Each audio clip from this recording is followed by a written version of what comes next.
So ayan guys, welcome back again sa ating YouTube channel. For today's video, ayan, meron na naman tayong usapang domestic helper dito sa Hong Kong. So ito yung katanungan niya, matatapos na siya ng kontrata niya this coming November.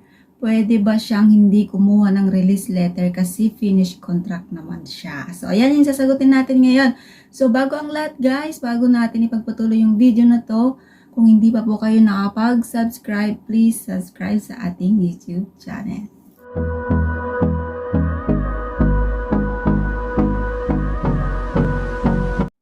So, ayun na ang katanungan ng ating pangyaw kung kailangan niya bang ng release letter kasi finished contract nga naman daw siya. So, ang kasagutan niyan, yes, kailangan mo ng release letter.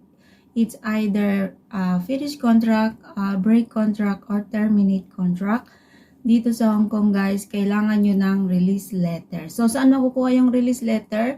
Pag finish contract naman, humingi na lang kayo sa iyong mga employer or kung ikaw naman mismo ang mag-break contract, so ikaw ang mag-provide ng release letter. So, nandoon, ilagay mo doon yung reason, yung date, at yung pirma mo, at yung pirma ng amo. So, kailangan may pirma kayong dalawa. So, kailangan yan sa immigration pag kayo ay nag-process ng panibagong employer. So, ganun lang po siya. So, saan kukuha ba ng release letter o yung kopya ng release letter? Yun po ay makukuha doon sa immigration. Third floor po yun. Humingi lang kayo doon ng release letter. Yun, kung saan kayo kumukuha ng bagong kontrata. So, sana naliwanagan yung iyong katarungan, pangyaw or ating kaibigan dito sa Hong Kong. So, mas marami kasing nagtatanong ng mga baguhan dito sa Hong Kong, no, kasi wala pa silang masyadong knowledge pagdating sa mga ganitong proseso, lalong-lalo na pag galing kayo sa mga Middle East, di ba? Sa Middle East wala namang mga ganito, wala nga kayong kontratang nahawakan doon, di ba?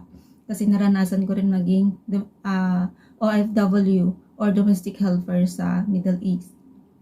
So, ganyan guys dito. So, pag bago kayong dating dito, kailangan doon sa airport, merong nagbibigay doon mga libro, kuharin nyo yun at wag nyong itabi lang, basahin nyo kasi nandoon lahat yung ating mga karapatan bilang domestic helper dito sa Hong Kong.